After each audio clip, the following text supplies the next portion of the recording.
তৃণমূল পরিচালিত এগরা পৌরসভার চেয়ারম্যান স্বপন নায়েকের বিরুদ্ধে অনাস্থা প্রস্তাব আনল তৃণমূল কাউন্সিলর। গত 10টি থেকে পূর্ব মেদিনীপুর জেলার এগুলো পৌরসভার চেয়ারম্যান, ভাইস চেয়ারম্যান এবং তাম্রলিপ্ত পৌরসভার চেয়ারম্যান ও ভাইস চেয়ারম্যানকে পদ থেকে সরে দাঁড়ানোর নির্দেশ দলের তরফ থেকে দেওয়া হয়েছিল। তবে ভ্রাম্যমাণ পুরস্কার চেয়ারম্যান এবং ভাইস চেয়ারম্যান সরে গেলেও এগুলো পৌরসভার চেয়ারম্যান স্বপন নায়েক এই সিদ্ধান্ত থেকে পুরোপুরি অনড় ছিলেন। এই বিষয়টি পৌঁছয় দলীয় উচ্চস্তর পর্যন্ত। গতকাল সিদ্ধান্ত হয় স্বপন নায়েকের বিরুদ্ধে অনাস্থা প্রস্তাব এনে তাকে সরাতে হবে। তাই তার প্রস্তুতি আজ সকাল থেকে জোর কদমে। তৃণমূলের কাঁথি সাংগঠনিক জেলা দলীয় কার্যালয়ে অনাস্থা প্রস্তাবের প্রক্রিয়ার কাজ শেষ হয় এবং আজ একবার মহকুমার শাসকের কার্যালয়ে জমা দেওয়া হবে বলে জানিয়েছেন তৃণমূল কাঁথি সাংগঠনিক জেলা সভাপতি পীযূষ কান্তি পণ্ডা।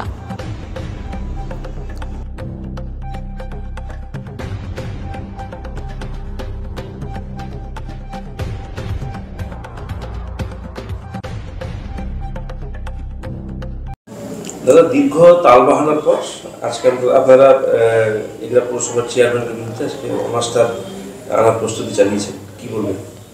না, বলার তেমন কিছু নেই। মমতা বন্দ্যোপাধ্যায় সিম্বল দিয়েছিলেন গাছের উপর জোড়া ফুল। মাননীয় যিনি চেয়ারম্যান বর্তমান আছেন, তিনি ঘাসের উপর জোড়া ফুল চিহ্নের প্রতীকে নির্বাচিত হয়েছেন। রাজ্য তৃণমূল কংগ্রেসের নির্দেশ এসেছিল, সেই নির্দেশকে তিনি উপেক্ষা করেছেন। তিনি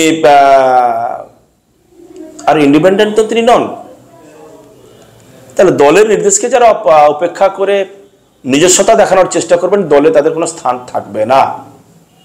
রাজ্য তৃণমূল কংগ্রেসের নির্দেশে আজকে আমরা তার বিরুদ্ধে অনাস্থা প্রস্তাব আনার সমস্ত ব্যবস্থা গ্রহণ করলাম। আর আগামী দিনে তৃণমূল কংগ্রেসেরই বোর্ড হবে। যারা নির্বাচিত জনপ্রতিনিধি আছেন, তৃণমূল কংগ্রেসের প্রতীকে নির্বাচিত হয়েছে, তাদের মধ্যে কেউ না কেউ এগরা পৌরসভার চেয়ারম্যান, ভাইস চেয়ারম্যান হবেন। বলছি, নির্ধারিত সময় যে ছিল সেই সময় তো অতিক্রম করেছে, এর কারণ কি ছিল? এর পেছনে এতদিন তো অতিবাহিত হলো, কি কারণে? নির্ধারিত সময় বলতে আমরা 10 দিন সময় দিয়েছিলাম, 10 দিন তিনি অতিক্রান্ত করেছেন, পদত্যাগ করেননি, তাই দল ব্যবস্থা নিচ্ছে। এটা দলের কাছে ভাবমূর্তি গেল যে দলের নির্দেশকে তিনি অমান্য করে এতদিন পর্যন্ত থাকলেন।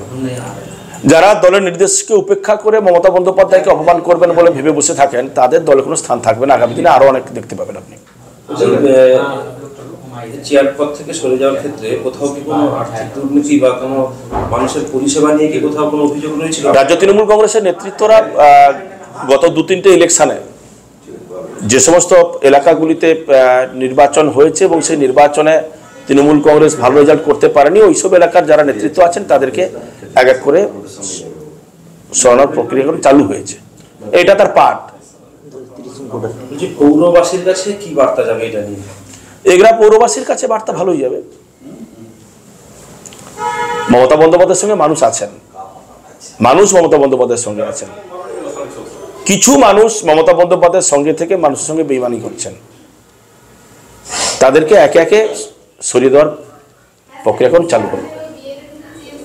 সকলরা কিসের ক্ষেত্রে অযোগ্য থাকলো? তাহলে ভোট ব্যাংক বাড়াতে পারেনি নাকি তার কাজে? ভোট ব্যাংক, আপনি পৌর প্রধান, আপনার দায়িত্ব কর্তব্য যে রাজনৈতিক দলের প্রতীকে নির্বাচিত হয়ে আপনি ক্ষমতা এসেছেন, যে দলের দ্বারা যার নেত্রী শ্রীমতী মমতা বন্দ্যোপাধ্যায়, তিনি মানুষের কাছে পৌঁছে যাচ্ছেন, আপনি থেকেও তার সরকারের লাভ্যাংশ নিয়ে কোনো কাজ করতে পারছেন না, এটা অযোগ্যতার প্রমাণ।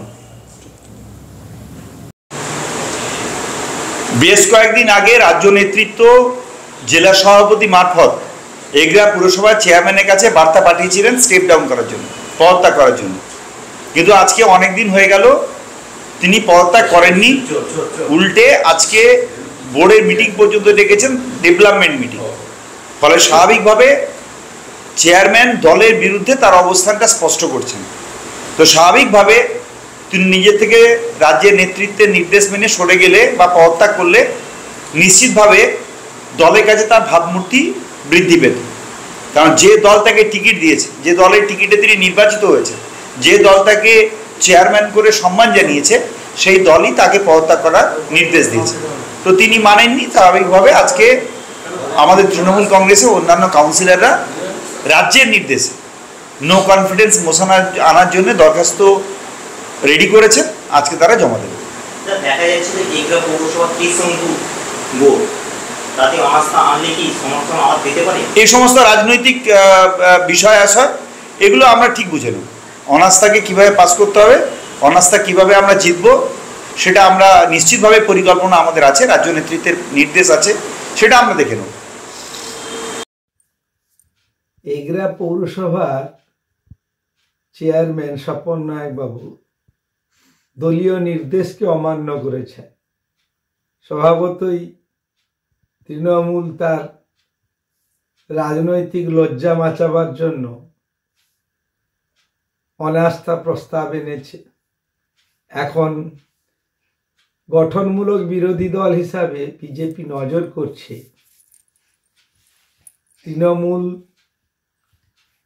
ভাগবাটোয়ারার রাজনীতি না আগামী দিনে নিজের মর্যাদা রক্ষার লড়াই করছে জানি না, কিন্তু মানুষ যে কোনো কারণেই হোক এই ভণ্ড প্রতারক কাটমানিখোর তৃণমূলকে আর ফেরত আনবে না।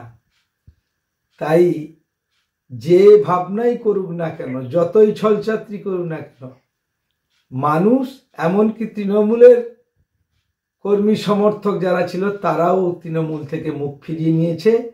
26-এ এই তৃণমূলের বিসর্জন হবে। আমরা এগরা পৌরসভার ক্ষেত্রেও তার নমুনা দেখতে পাচ্ছি।